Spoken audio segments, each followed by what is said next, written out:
बच्चों, आज हम हिंदी लेखन में अनुच्छेद के बारे में जानकारी प्राप्त करेंगे। अनुच्छेद लेखन के बारे में जानने से पहले यह पता हमें होना चाहिए कि अनुच्छेद किसे कहते हैं। आपस में एक दूसरे से संबंधित वाक्यों का एक ऐसा समूह जिसमें किसी बड़े विषय के एक भाग या उपभाग का वर्णन किया जाता है, उसे अनुच्छेद कहते हैं। तो अब हम जानते हैं कि अनुच्छेद लेखन क्या होता है। अनुच्छेद लेखन करते समय किन किन बातों का ध्यान रखना चाहिए और अच्छे अनुच्छेद की क्या विशेषताएं होती हैं, देखते हैं। अनुच्छेद लेखन गद्य की महत्वपूर्ण विधा है। किसी भाव या विचार को व्यक्त करने के लिए लिखे गए संबंध और लघु वाक्य समूह को अनुच्छेद कहते हैं।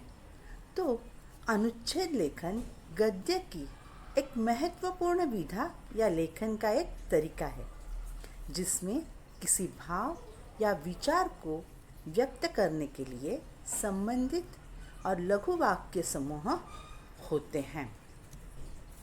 आगे, अनुच्छेद में किसी घटना, दृश्य अथवा विषय को संक्षिप्त किंतु सारगर्भित यानी अर्थपूर्ण ढंग से प्रस्तुत किया जाता है।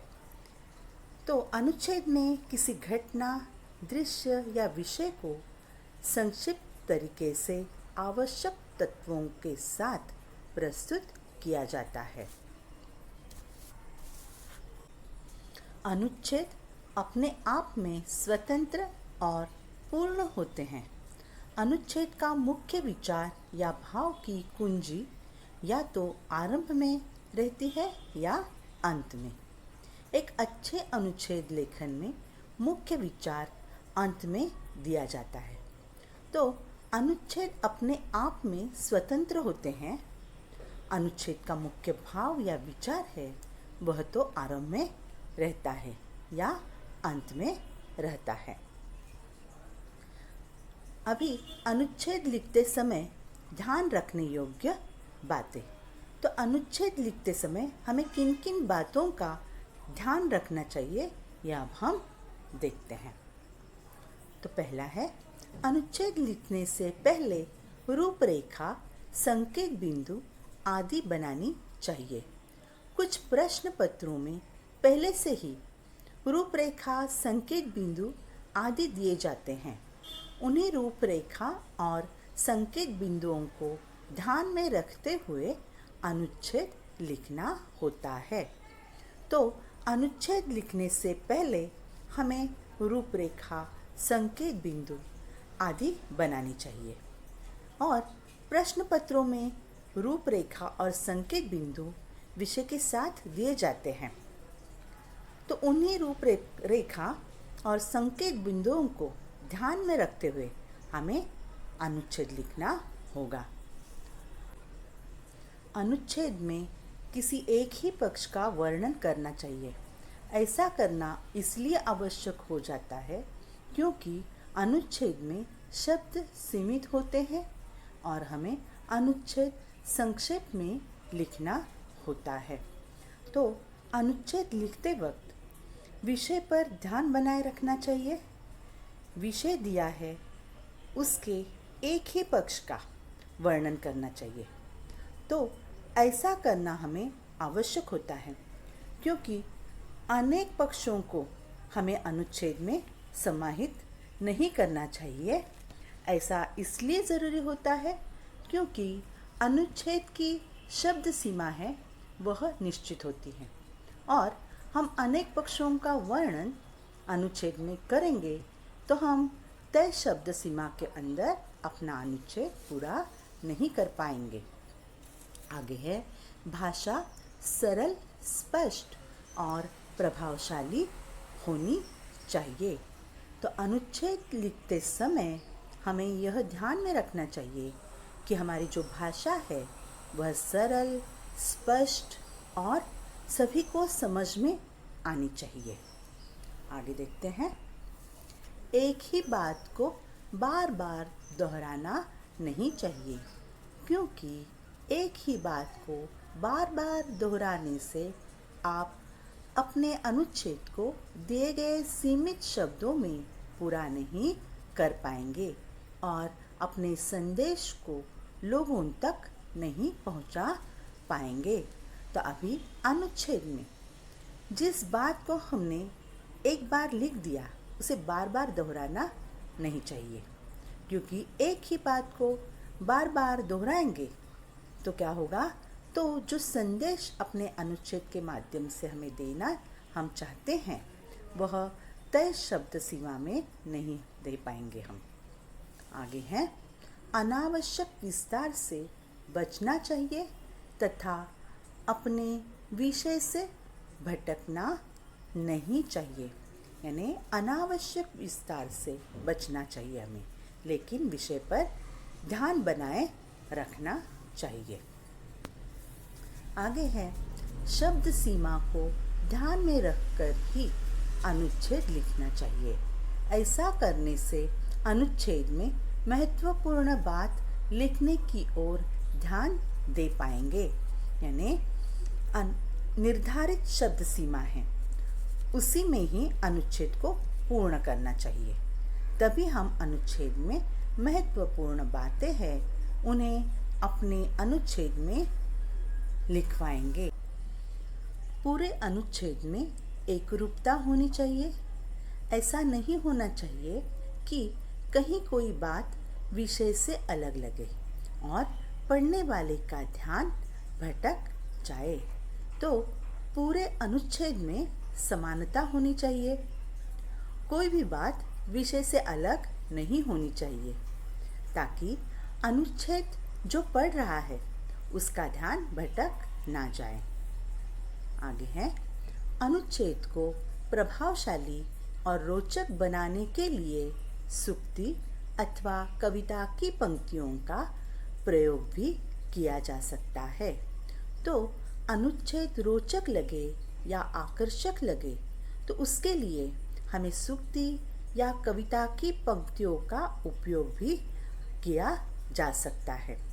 आगे है, अनुच्छेद के अंत में निष्कर्ष समझ में आ जाना चाहिए, यानी विषय समझ में आ जाना चाहिए। तो अनुच्छेद के अंत में जिस विषय को लेकर हम अनुच्छेद लिख रहे हैं वह समझ में आ जाना चाहिए।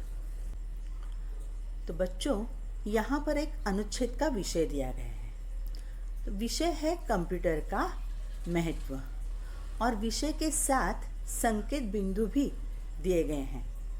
तो हमें इस संकेत बिंदुओं को ध्यान में रखते हुए अनुच्छेद लिखना है। तो संकेत बिंदुओं को पहले हम ध्यान से पढ़ेंगे।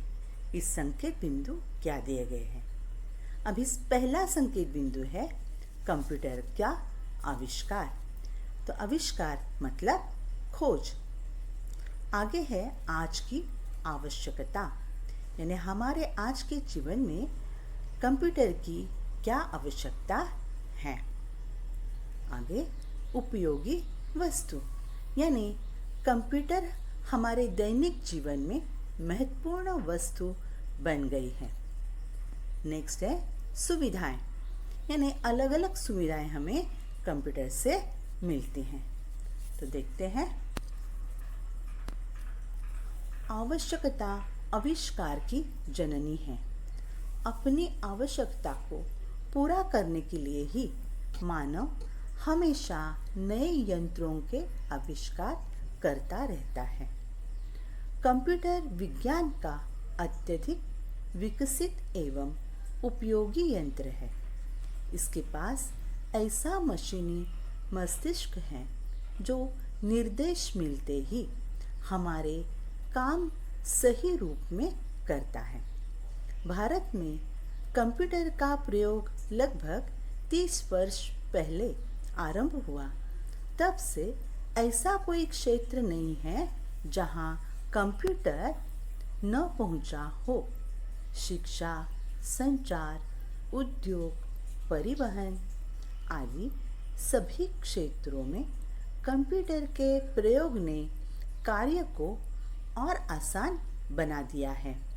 समय की बचत के साथ कार्य में होने वाली गलतियों में भी कमी आई है। कंप्यूटर इतनी कलात्मकता व विविधता लिए हुए हैं कि बाकी मशीनें अब बेकार लगने लगी हैं। इंटरनेट के कारण हम चलते फिरते ईमेल भेज व प्राप्त कर सकते हैं। बैंक से लेन देन करना, अपने खाते के बारे में जानना या कोई भी वस्तु बाजार से खरीदना इसके द्वारा सहज हो गया है। वर्तमान में कंप्यूटर के बिना हम अपने जीवन की कल्पना भी नहीं कर सकते। आगे का विषय है पुस्तकालय। पहले संकेत बिंदुओं पर ध्यान देते हैं। पहला संकेत बिंदु है भूमिका, यानी पुस्तकालयों का स्थान क्या है। दूसरा है पुस्तकालय का शाब्दिक अर्थ, यानी इसमें हम लिखेंगे कि पुस्तकालय का अर्थ क्या होता है। अगला है पुस्तकालय के प्रकार, यानी पुस्तकालय के कौन कौन से प्रकार होते हैं। नेक्स्ट, पुस्तकालय के लाभ, यानी पुस्तकालय से हमें क्या क्या लाभ होते हैं। तो आइए देखते हैं कि अनुच्छेद किस तरह से लिखते हैं। पुस्तकालय शब्द दो शब्दों के मेल से बना है, पुस्तक प्लस आलय, जिसका अर्थ है पुस्तकों का घर। ज्ञान का प्रसार करने तथा साक्षरता बढ़ाने में पुस्तकालयों की महत्वपूर्ण भूमिका होती है। पुस्तकालय कई प्रकार के होते हैं। संस्थाओं के पुस्तकालय, स्कूल, कॉलेज या विश्वविद्यालयों के पुस्तकालय, सार्वजनिक पुस्तकालय जैसे सरकार अथवा सामाजिक संस्थाओं द्वारा चलाए जाने वाले पुस्तकालय, तथा निजी पुस्तकालय जिसे कोई भी व्यक्ति अपनी आवश्यकता अनुसार बनाता है। आजकल तो चलते फिरते पुस्तकालयों का भी प्रचार शुरू हो गया है। पुस्तकालय से अनेक लाभ होते हैं। यहाँ अनेक पुस्तकें उपलब्ध होती हैं, जिन्हें पढ़कर ज्ञान प्राप्त किया जा सकता है। पुस्तकालयों में ऐसी अनेक पुस्तकें होती हैं जिन्हें खरीदा नहीं जा सकता। पुस्तकालय में समय का सदुपयोग होता है। निर्धन विद्यार्थियों के लिए पुस्तकालय वरदान स्वरूप है, क्योंकि आर्थिक स्थिति के कारण वे पुस्तकें खरीद नहीं सकते।